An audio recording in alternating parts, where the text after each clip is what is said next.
আসসালামু আলাইকুম বন্ধুরা, কেমন আছেন সবাই? আজকে আমি একদম দোকানের মতো কিভাবে পারফেক্ট মোগলাই পরোটা তৈরি করবেন সেই রেসিপিটা নিয়ে হাজির হয়ে গেছি। আর আজকের মোগলাইটা আমি এই ভেতরে আলুর পুর দিয়ে তৈরি করে শেয়ার করব।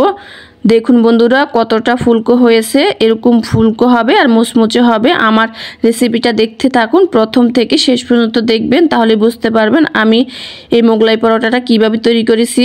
মোগলাই পরোটা তৈরি করার জন্য এখানে আমি নিয়েছি 1.5 কাপ আটা, দিয়ে দিচ্ছি স্বাদ অনুযায়ী লবণ। আমি মোগলাইটা আটা দিয়ে তৈরি করব, আপনারা চাইলে কিন্তু এখানে ময়দা দিয়েও কিন্তু এই মোগলাই পরোটাটা তৈরি করে নিতে পারেন।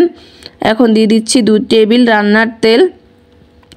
এখন তেলটা দিব আর ভালো করে একটা ময়ান দিয়ে নিব। আপনি যত ভালো করে ময়ান দিবেন তত ভালো কিন্তু আপনার এই মোগলাইয়ের ডোটা সুন্দর হবে। এখানে কিন্তু আমার মোগলাইয়ের যে ডোটা ময়ান দেওয়া খুব সুন্দরভাবে হয়ে গেছে। এখন আমি নিয়েছি নর্মাল পানি। পানিটা এখন আমি অল্প অল্প দিতে থাকবো আর ডোটা মাখাতে থাকবো।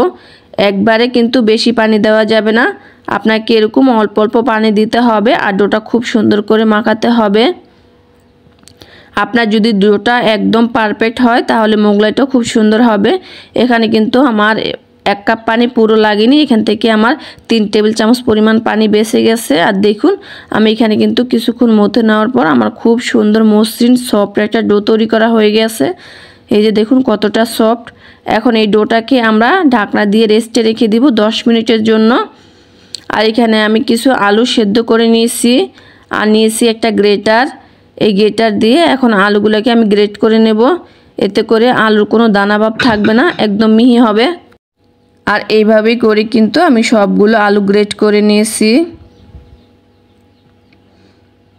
এই যে আমার আলুগুলো কিন্তু গ্রেট করা হয়ে গেছে। এখন আমি এর মাঝে দিয়ে দিচ্ছি 2টো পেঁয়াজ কুচি, আর এখানে নিয়েছি আমি 1 টেবিল চামচ ধনিয়া পাতা কুচি, আর দিয়ে দিচ্ছি 3 থেকে 4টা কাঁচা মরিচ, দিয়ে দিচ্ছি কিছু গুঁড়া মশলা, ধনিয়ার গুঁড়া, হলুদের গুঁড়া, জিরার গুঁড়া, লবণ, আর এখানে দিয়েছি আমি ম্যাগি মশলা, দিয়ে দিচ্ছি চিলি ফ্লেক্স।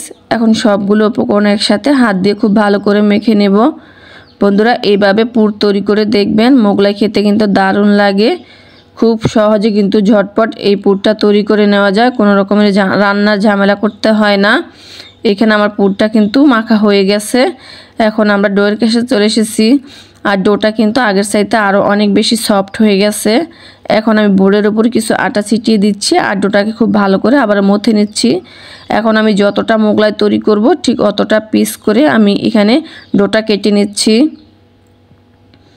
এখন ডোগুলোকে আমি হাতের সাহায্যে এরকম বল করে তৈরি করে নেব সবগুলো। এখানে আমি সবগুলো বল তৈরি করে নিয়েছি। এখন একটা বল নিচ্ছি, নিয়ে তারপরে আমি একটা পাতলা রুটি তৈরি করে নেব। বন্ধুরা আমরা যে রেগুলার রুটি খাই সেই রুটির থেকে একটু পাতলা করে আমরা এই মোগলাইয়ের রুটিটা তৈরি করে নেব, এতে করে আমাদের মোগলাইটা খুব সুন্দর হবে আর ফুলকো ফুলকো হবে। এই যে দেখুন বন্ধুরা এখানে কিন্তু আমি একটা রুটি তৈরি করে নিয়েছি। আমি এখানে খুব বেশি বড় করিনি, একটু মিডিয়াম সাইজ রেখে রুটিটা তৈরি করে নিয়েছি। আর দেখুন কতটা পাতলা করে রুটিটা তৈরি করে নিয়েছি।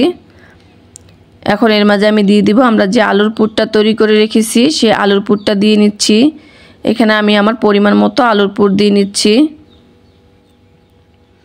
আর আলুর পুরটাকে খুব সুন্দর করে বসিয়ে দিচ্ছি। তারপর একটা সাইড থেকে টেনে বসিয়ে দিচ্ছি।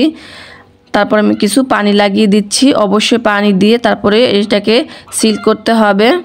অপর সাইডটাও কিন্তু আমি টেনে দিচ্ছি, আর চতুর্দিকে আমি পানি দিয়ে সুন্দর করে লাগিয়ে নিচ্ছি।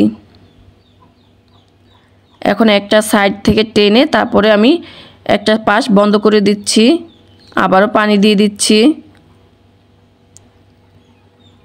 তারপর আমি অপর সাইড টেনে বন্ধ করে দিচ্ছি। দেখুন এখানে আমার একটা মোগলাই কিন্তু তৈরি করা হয়ে গেছে। আর এইভাবে করে আমি সবগুলো মোগলাই তৈরি করে নিয়েছি। বন্ধুরা দেখুন এখানে কিন্তু আমার অনেকগুলো মোগলাই হয়েছে। এখন ভাজার জন্য চুলায় চলে যাব। আমি চুলায় আগে থেকে তেলটা মিডিয়াম আঁচে গরম করে রেখেছি। এখানে কিন্তু তেলটা অতিরিক্ত গরম করা যাবে না, আর একদম ঠান্ডা তেলও কিন্তু এই মোগলাই ছাড়া যাবে না। মিডিয়াম আঁচে গরম করে তেলটা তারপর মোগলাইগুলো ছাড়তে হবে, এতে করে মোগলাইয়ের গায়ে কোনো রকমের বুদবুদ থাকবে না, আর মোগলাইগুলো হবে ফুলকো। আপনারা দেখতে থাকুন বন্ধুরা। আমার মোগলাইটা দেখুন কয়েক মিনিট পরেই কিন্তু ফুলতে শুরু করে দিয়েছে। এখন আমি মোগলাইটা উল্টে দিচ্ছি, আর এখন কিন্তু আমি চুলার আঁচটা মিডিয়াম আঁচে রেখে মোগলাইগুলো ভেজে নেব। মাশাআল্লাহ দেখুন আমার মোগলাইগুলো কিন্তু ফুলতে শুরু করেছে আর কতটা ফুলকো ফুলকো হচ্ছে এখনই কিন্তু দেখুন বোঝা যাচ্ছে। আপনারা যদি এইভাবে মোগলাই তৈরি করেন আপনাদের মোগলাইগুলো কিন্তু এরকম ফুলকো ফুলকো হবে। এই মোগলাইগুলোকে আমি উল্টে পাল্টে কিছুক্ষণ ভেজে নিয়েছি 5 থেকে 6 মিনিটের মতো। এর মাঝে কিন্তু আমার মোগলাইগুলো খুব সুন্দর করে ভাজা হয়ে গেছে, কত সুন্দর একটা কালার চলে এসেছে। এখন আমি মোগলাইগুলো তেল ঝরিয়ে উঠিয়ে নিচ্ছি। এখন আমি বাকি মোগলাই পরোটাগুলো ভেজে নেব। আর এখন কিন্তু আমি চুলা রাসটা বন্ধ করে দিয়েছি, দিয়ে তেলটাকে কিছুক্ষণ আবার ঠান্ডা করে নিয়েছি। তারপরে আমি মোগলাইগুলো দিচ্ছি। আপনারা যদি এই টেকনিকটা ফলো করেন তাহলে দেখা গেছে আপনাদের প্রত্যেকটা মোগলাই খুব সুন্দর হবে, ফুলকো ফুলকো হবে। তেলটা অতিরিক্ত গরম থাকা অবস্থায় মোগলাই দিলে মোগলাইয়ের গায়ে অনেক বুদবুদ দেখা যায়, তখন আর দেখতে ভালো লাগে না। বাস তৈরি হয়ে গেল আমাদের আলুর মোগলাই পরোটা। এই মোগলাইটা খেতে এত মজা হয়েছে আর দেখুন দেখতে মাশাআল্লাহ কত সুন্দর হয়েছে। আপনি যদি না বলেন কেউ বুঝতেই পারবে না যে এগুলো আপনি বাসায় তৈরি করেছেন, দোকান থেকে কিনে আনেননি। এখন আপনাদেরকে একটা মোগলাই আপনি কেটেও দেখাচ্ছি, এর ভেতরটা কতটা ফুলকো হয়েছে আর পুরে কতটা ঠাসা হয়েছে। দেখুন মাশাআল্লাহ মোগলাইটা দেখতে অনেক সুন্দর হয়েছে, আলহামদুলিল্লাহ খেতে অনেক মজা হয়েছিল।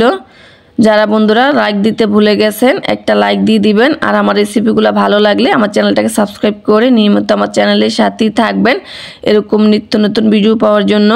আজকের মতো এখানেই বিদায় নিচ্ছি, সবাই ভালো থাকবেন, সবাই সবার জন্য দোয়া করবেন। আল্লাহ হাফেজ।